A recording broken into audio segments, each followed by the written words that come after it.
In the past 40 years, we have worked to free people's minds and seek truth from facts, and broken new ground through bold trials and reforms. One of the most fundamental economic reforms conducted in recent years has been the structural reform on the supply side.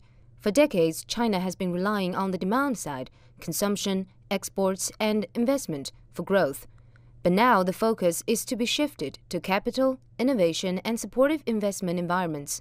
This is great news for China's top innovation companies. What impressed me most was the continuing commitment to development, especially in science and in achieving high quality. I think this is the target and direction of our efforts during the 4 decades of reform and opening up. It's a very, very visible improvement. And as China moved from being backward towards something that is today and towards something that is even better. We have introduced more than 1,600 reform initiatives, cracked many hard nuts, and navigated through dangerous currents. Carrying on the reform and opening up path requires great commitment and faith, especially when the world is seeing a rise of unilateralism and trade protectionism. President Xi Jinping has said repeatedly that China would never close its doors. In that spirit, China has continued to experiment with free trade zones around the country. China has 20 free trade zones under construction, partnering up with 32 countries and regions. In the past 5 years, the 12 operational FTZs have attracted 560,000 new businesses and 32,000 foreign companies.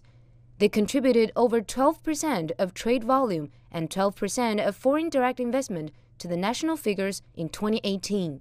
I was one of the early CEOs in America saying how bullish and excited I was about the Chinese opportunity for Starbucks in the China market. We have made great progress from focusing reform on economic system to comprehensively deepening reform of the economic, political, cultural, social, and ecological systems and the system of party building.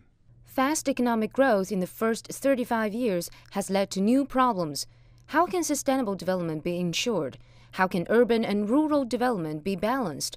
How can small and medium-sized businesses be fully supported? China successfully held the first Shanghai International Import Expo this year, during which time Chinese companies were encouraged to show the world what they have to offer. 3,600 different firms and over 150,000 different buyers were at this event. President Xi said in his speech that China is a big country and should have big targets. The same principle works for us. We, as part of China's business community, should all aim high and become competitive international companies. As small businesses, we feel the support of our country deeply. The president's speech is another strike of confidence for us.马科 CGTN